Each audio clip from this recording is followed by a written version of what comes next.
Diana Winters smoothed down the front of her beige dress as she approached the glass doors of the Arlington, one of Washington's most prestigious restaurants. At 45, she carried herself with quiet confidence born of decades in the culinary industry. The restaurant's facade gleamed with polished brass and elegant lighting, a stark contrast to the more casual establishments she typically frequented. "You can do this," she whispered to herself, taking a deep breath. 3 weeks earlier, Diana had received a call that changed everything. Edward Blackwood, a culinary legend she'd met at a chef's conference 5 years ago, had passed away after a long illness. To her shock, Edward's lawyer informed her that his final wish was to offer Diana the opportunity to purchase the Arlington, the crown jewel of his restaurant empire. "He always admired your integrity and vision," the lawyer had explained. "He believed you would honor the restaurant's legacy while bringing your own touch to it." The transaction had been handled discreetly through Edward's legal team. Edward had merely informed his staff that the restaurant had been sold to a new owner who would be taking over soon. No names, no details, just the promise of a transition period before the official introduction. Diana had debated for days before agreeing to purchase the restaurant. She'd spent 25 years working her way up in the industry, from dishwasher to line cook, eventually becoming an executive chef and restaurant consultant. The Arlington represented everything she'd worked toward, recognition at the highest level of fine dining. But before announcing herself as the new owner, Diana wanted to experience the Arlington as a customer. She needed to understand the restaurant's atmosphere, the quality of service, and how the staff interacted with patrons. It was a practice she'd developed over years of restaurant consulting. See it through the customer's eyes first. As she pulled open the heavy glass door, the soft sounds of a jazz quartet welcomed her. Crystal chandeliers cast a warm glow over white tablecloths and polished silverware. The maitre d', a slender man with a precise bow tie, glanced up from his podium. "Good evening, madam. Do you have a reservation?" His tone was professional but cool, his eyes quickly assessing her simple attire. "Yes, for Winters." "Diana Winters, party of one," she replied, maintaining eye contact. The maitre d' scanned his list, his expression flickering with surprise. "Ah, yes, Ms. Winters." He hesitated. "We don't often get solo diners here at the Arlington." Diana offered a polite smile. "I understand. Still, I've heard wonderful things about your chef's tasting menu." He nodded stiffly and gestured to a young woman in a crisp black uniform. "Melissa will show you to your table." As Diana followed the hostess through the dining room, she couldn't help but notice the curious glances from other patrons. The Arlington was clearly a place for power players and celebrations. Tables were occupied by couples in evening wear, groups of business executives in expensive suits, and what appeared to be political figures surrounded by attentive staff. Melissa led her to a small table near the kitchen doors. Not the worst table in the house, but certainly not the best. Diana noted this detail mentally as she sat down. "Your server will be with you shortly," Melissa said, placing a leather-bound menu before her. Left alone, Diana took the opportunity to observe. The restaurant hummed with efficient energy. Servers moved with practiced precision, sommeliers presented bottles with flourish, and plates emerged from the kitchen like works of art. She recognized the choreography of high-end service, appreciating the skill behind it. At a nearby table, a couple was being served champagne by a tall man in an impeccably tailored suit. His silver hair was perfectly styled, and a distinctive bow tie completed his refined appearance. He spoke with animation, making the couple laugh as he recommended the evening's specials. From the deference shown by other staff, Diana quickly deduced this must be the restaurant manager. She watched him move from table to table, his manner changing subtly with each group. With the business executives, he was respectfully formal. With the apparent politicians, he was deferential and attentive. With the elderly couple celebrating what looked like an anniversary, he was charm personified. Diana opened her menu, curious to see how Edward's culinary vision had been maintained. The prices were as steep as expected, but that didn't concern her.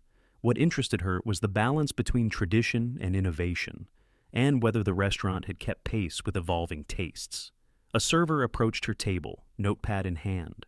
His smile seemed fixed, his enthusiasm noticeably dimmer than what he'd displayed at the tables of more obviously affluent guests. "Good evening, ma'am. My name is Ryan. I'll be your server tonight. Can I start you with something from the bar?" Diana smiled warmly. "Good evening, Ryan. Yes, I'd love a glass of your house bourbon. Neat? Ryan's eyebrows rose slightly, but he nodded. Right away, ma'am.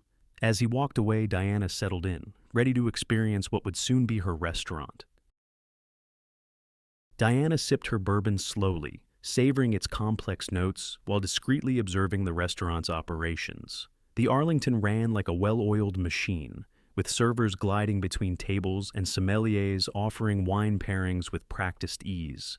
Yet, there was something mechanical about the service, efficient but lacking warmth. Ryan returned to take her order, his demeanor professional but reserved. Have you decided, ma'am? I'd like to try the chef's tasting menu, please, Diana replied. And I'd love the wine pairings as well. A flicker of surprise crossed Ryan's face. The tasting menu was the Arlington's premium offering, 7 courses with optional wine pairings that doubled the already substantial price. Of course, ma'am. That's an excellent choice. His tone suggested he thought it might be beyond her means, but he dutifully noted her selection. Chef's tasting menu with wine pairings. As Ryan left, Diana noticed the silver-haired manager watching from across the room. He whispered something to another server, who glanced in her direction and nodded. Diana pretended not to notice, focusing instead on the elegant place settings and the fresh flowers adorning each table. Her first course arrived promptly, a delicate amuse-bouche presented on a porcelain spoon. The flavors were exquisite, a testament to the kitchen's talent. Diana made mental notes about the balance of flavors and the presentation, already thinking of subtle improvements she might suggest once she officially took over. Between courses, she observed the manager more closely. His name was Victor, she learned, as she overheard other staff addressing him. He moved through the dining room with the confidence of someone who considered the space his domain. His interactions with guests were polished, yet there was an undercurrent of something else, a certain calculation in how he distributed his attention. By her third course, Diana had noticed a pattern. Victor lavished attention on tables with obvious displays of wealth, expensive watches, designer attire, or prominent figures he seemed to recognize. Other tables received competent but perfunctory service. It was subtle, but to Diana's experienced eye, unmistakable. As she finished a perfectly seared scallop, Victor approached her table. His smile didn't quite reach his eyes as he introduced himself. Good evening, madam. I'm Victor Remington, general manager of the Arlington. I hope you're enjoying your meal. His tone was courteous, but lacked the warmth he'd shown to other guests. It's lovely, Diana replied. The scallop was perfectly cooked. Victor nodded, his gaze flickering over her simple dress and understated jewelry. The chef's tasting menu is quite ambitious. Our sommelier will be by shortly with your next wine pairing. There was a slight emphasis on ambitious that didn't escape Diana's notice. I've been looking forward to dining here for some time, she said, maintaining her composure. I understand the previous owner, Mr. Blackwood, was quite particular about maintaining standards. A shadow crossed Victor's face. You knew Edward? We met at a culinary conference several years ago, Diana explained, watching his reaction carefully. Victor's demeanor shifted slightly. I see. Well, Edward built this restaurant on a commitment to a certain caliber of dining experience. We strive to maintain that legacy. The implication hung in the air between them, a suggestion that she might not quite fit that caliber. I'm sure you do, Diana replied evenly. Victor offered a tight smile. Please, enjoy the rest of your meal. If there's anything you need, within reason of course, don't hesitate to ask. As he walked away, Diana noticed him approach a nearby table where a couple was loudly discussing their recent yacht purchase. Victor's posture transformed, shoulders relaxed, smile broadened, manner suddenly oozing with genuine warmth. Throughout the next few courses, Diana continued her quiet observation. The food was exceptional, though not quite as innovative as she'd hoped. The service was precise but performed with a detachment that suggested routine rather than passion. Her attention was repeatedly drawn to the staff interactions. While some, like Ryan, simply seemed to mirror Victor's attitude toward less affluent-appearing guests, others appeared uncomfortable with this approach. One young server in particular, Melissa, who had shown her to her table, seemed to wince whenever Victor made a dismissive comment about a guest. When Ryan brought her 5th course, Diana engaged him in conversation about the restaurant's history. Though initially reserved, he began to open up as she showed genuine interest. I've been here 5 years, he told her, since before Mr. Blackwood fell ill. What was he like as an owner? Diana asked. Ryan's expression softened. The best. He knew everyone's name, from the dishwashers to the sommeliers. Treated everyone with respect. He lowered his voice. Things have been different since he stepped back from daily operations. Diana nodded thoughtfully. I imagine leadership sets the tone. You have no idea, Ryan replied, before catching himself. Excuse me, I shouldn't. No need to apologize, Diana assured him. I appreciate your candor. As Ryan walked away, Diana made a mental note. The restaurant had a solid foundation, excellent food, beautiful setting, skilled staff, but its culture had clearly shifted under Victor's management. It was precisely the kind of situation she specialized in addressing as a consultant. Now, as the owner, she would have the authority to make real changes. Diana had just begun her dessert course, a deconstructed chocolate soufflé with artisanal vanilla bean ice cream, when a commotion at the entrance caught her attention. A group of 4 men in expensive suits entered, loudly greeting Victor, who rushed to welcome them with unprecedented enthusiasm. Senator Williams, what an unexpected pleasure, Victor exclaimed, his voice carrying across the dining room. Your usual table isn't ready, but I'll make arrangements immediately. Diana watched as Victor snapped his fingers at the staff, creating a flurry of activity. 2 servers quickly began resetting a large table in the restaurant's prime location, while others hurried to bring champagne flutes and an ice bucket. Diana's server, Ryan, was pulled away mid-explanation of her dessert to help accommodate the new arrivals. She didn't mind. It gave her an opportunity to continue observing Victor's management style in action. As the evening progressed, the senators' group grew increasingly boisterous, their laughter and conversation dominating the previously subdued atmosphere. Victor hovered nearby, laughing at their jokes and personally ensuring their glasses were never empty. When Diana finished her meal, she signaled for the check. Ryan brought it promptly but seemed distracted and harried from juggling her table and helping with the senators' party. Everything was excellent, Diana told him sincerely. I'd like to speak with the sommelier before I leave, if possible. The wine pairings were exceptional. Ryan looked flustered. I'm sorry, ma'am, but Thomas, our head sommelier, is currently attending to Senator Williams' table. Perhaps I could convey your compliments. Of course, Diana replied, understanding the young man's dilemma. But there was one particular wine I wanted to ask about, the Bordeaux that accompanied the lamb course. Ryan hesitated. Let me see if he can spare a moment. As Ryan walked away, Diana noticed Victor observing their interaction with a frown.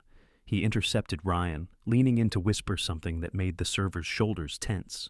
A moment later, Victor approached her table himself, his expression a mask of polite condescension. Madam, he began, his voice deliberately loud enough to be heard at nearby tables. I understand you're requesting our head sommelier's attention? Diana nodded calmly. Yes, I wanted to inquire about one of the wines in the pairing. It was quite extraordinary. Victor's smile tightened. I'm afraid Thomas is occupied with Senator Williams's party. As you can appreciate, we must prioritize our regular patrons. The emphasis on regular hung in the air, a clear implication that she didn't qualify for such consideration. Of course, Diana replied evenly. Perhaps you could answer my question instead? The Bordeaux with the lamb course, is that available by the bottle?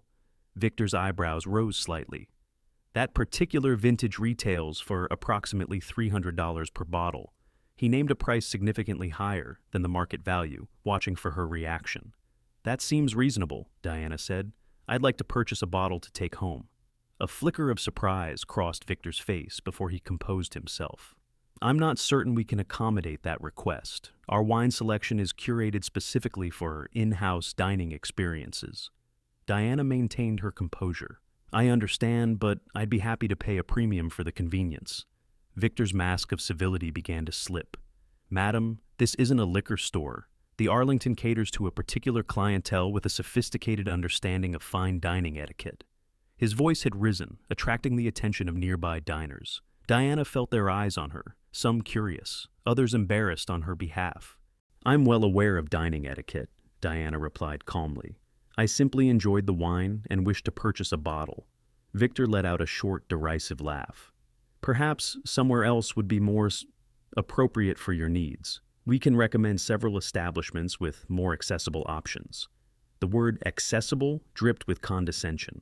A hushed silence fell over the nearby tables as diners pretended not to listen. Diana reached for her drink, taking a slow, deliberate sip. In the tense quiet, the ice clinked audibly against the glass. She could feel Victor's smug satisfaction at having put her in her place. A woman in a simple dress who dared to request special treatment in his prestigious establishment. What Victor didn't realize was that Diana's calm exterior concealed not embarrassment, but calculation. As she took another sip, she caught the eye of a distinguished older gentleman at a nearby table. He gave her a small, sympathetic nod, clearly uncomfortable with Victor's behavior. Victor, mistaking her silence for humiliation, leaned in closer. "Your bill has been prepared, unless there's anything else." The dismissal in his tone was unmistakable. Diana placed her glass down carefully. "Actually, there is one more thing," she said, her voice steady.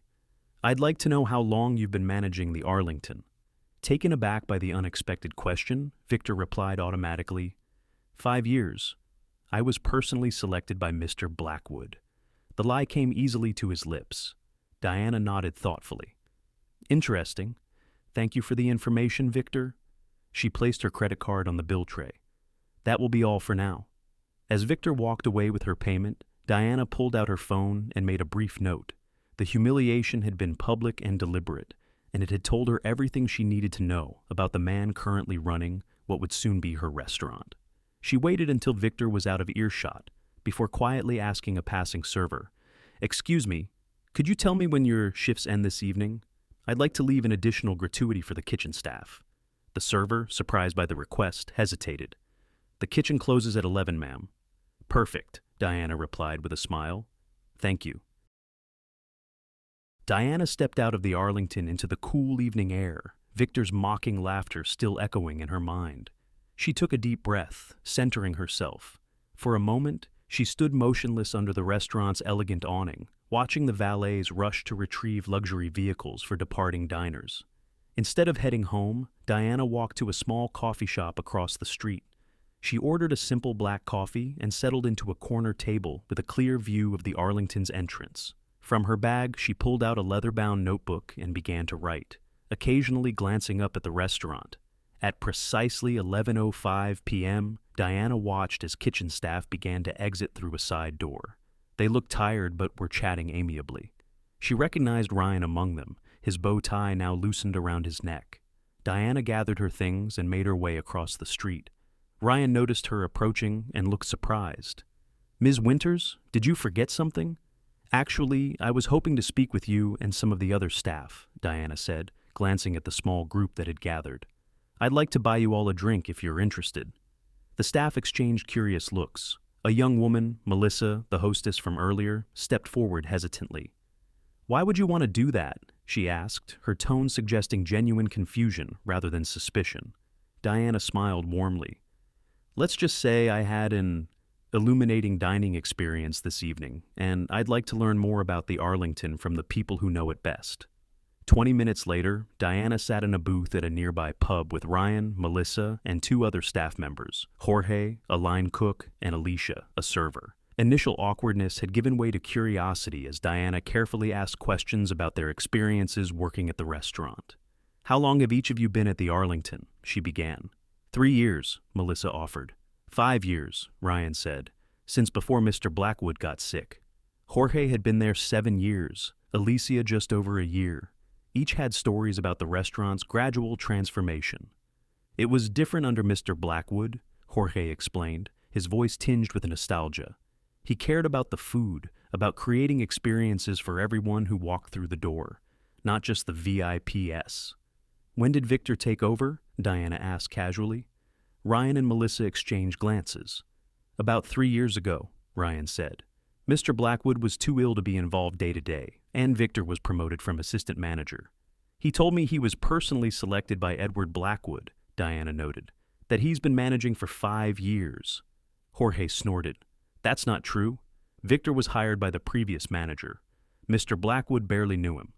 As the conversation continued, a picture emerged of a once beloved establishment that had lost its way. Victor had implemented policies that prioritized profits and prominent guests while cutting corners on staff training and ingredient quality. Employee turnover had increased, particularly among those who remembered the restaurant's better days. "I'm only still here because I need the money," Alicia admitted. "The tips are good, but the atmosphere is toxic." Diana listened intently, mentally cataloging each detail. By the time she paid for their drinks, she had made her decision. "Thank you all for being so candid," she said, as they prepared to leave. "I appreciate your insights more than you know." "Can I ask why you're so interested?" Melissa inquired, studying Diana with newfound curiosity. "Are you a food critic or something?" Diana smiled enigmatically. "Let's just say I have a vested interest in the Arlington's future. I hope to see you all again very soon." As she watched them walk away, Diana pulled out her phone and dialed a number. When the call connected, her voice was firm and decisive. "Martin, it's Diana. I need you to move up the timeline. I'll be announcing my ownership of the Arlington tomorrow, not next week."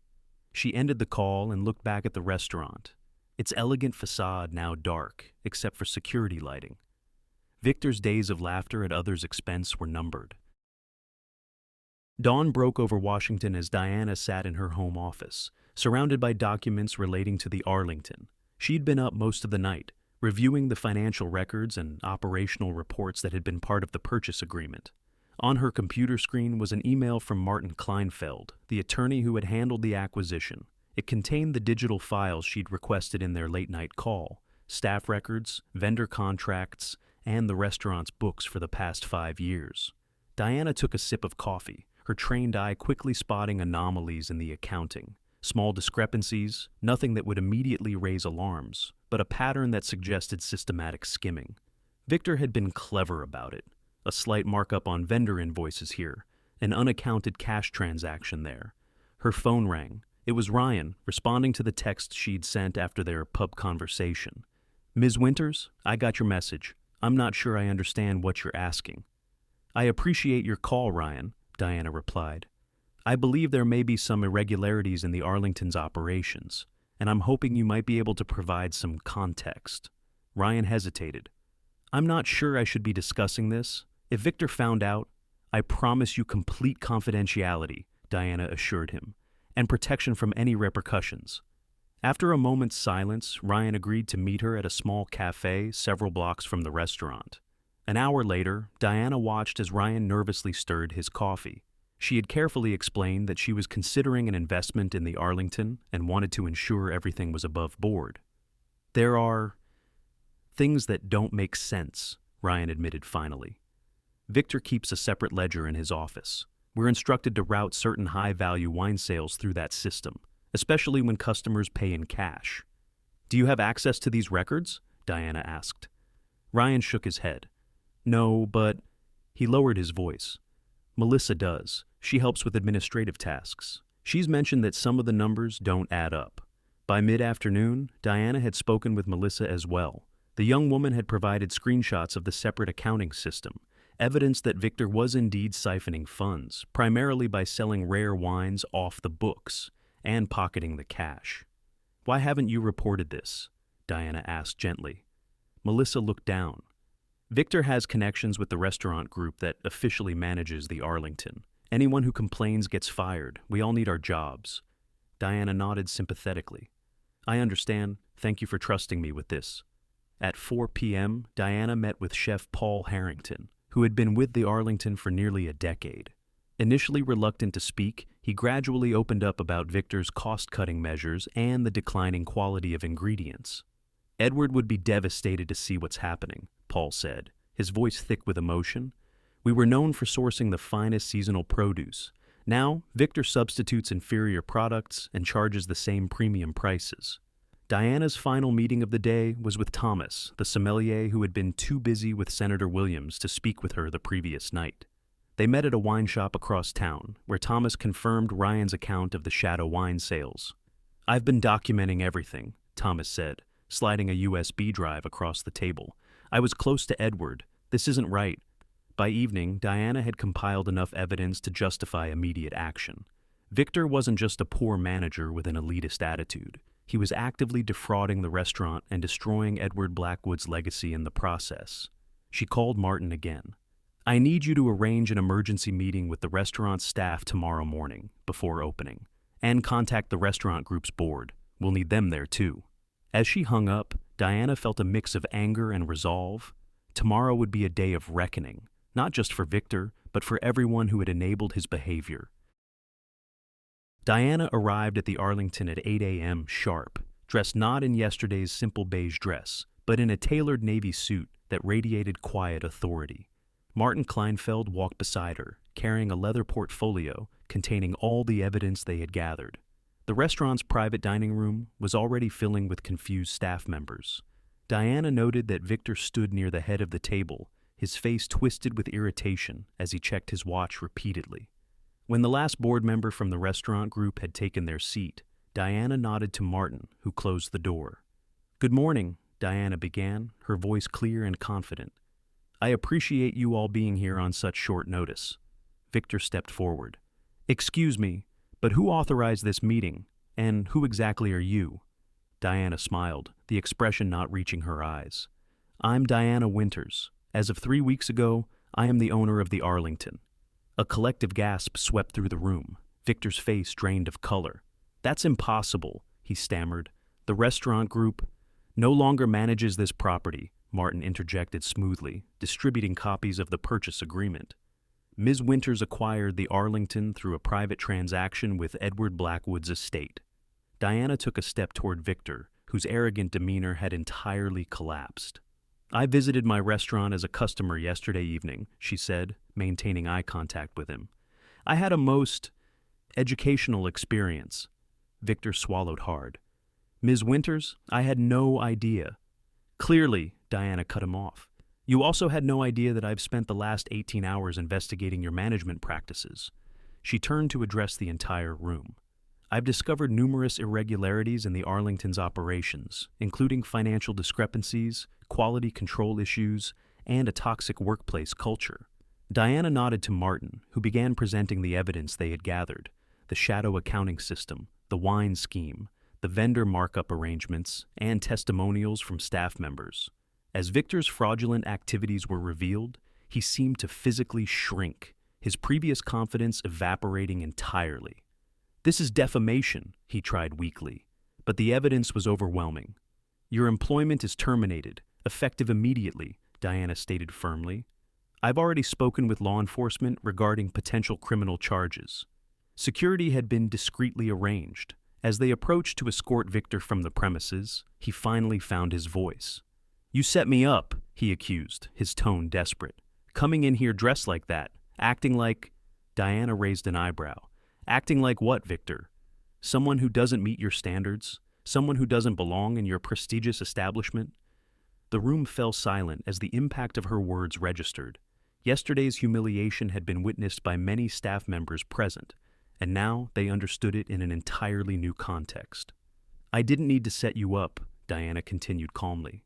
"You revealed your true character, all on your own." As Victor was led away, Diana turned to address the remaining staff. Her expression softened. "The Arlington has a proud legacy that has been compromised in recent years. Together, we're going to restore it, not as a playground for the elite, but as a restaurant that welcomes all who appreciate exceptional food and genuine hospitality." She caught Ryan's eye across the room. He was smiling, relief evident on his face. "Every one of you who has tried to maintain standards despite difficult circumstances has my gratitude," Diana concluded. "This is a new beginning for the Arlington. I hope you'll all be part of it." As the meeting dispersed, Diana found herself surrounded by staff members eager to introduce themselves properly. The atmosphere had transformed from tension to cautious optimism. Chef Paul approached, extending his hand. "Thank you," he said simply. "Edward would be pleased." Diana nodded, feeling the weight of responsibility that came with preserving her mentor's legacy.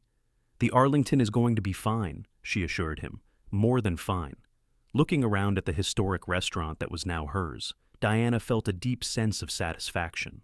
Yesterday's humiliation had been temporary, but today's victory would endure. If you've enjoyed this story of justice served with a side of dignity, please hit the like button and subscribe to our channel for more compelling tales of unlikely heroes. We'd love to hear your thoughts in the comments below. Have you ever witnessed someone being underestimated because of appearances? Share your experiences. And remember, as Diana showed us, true class has nothing to do with fancy clothes or elite addresses.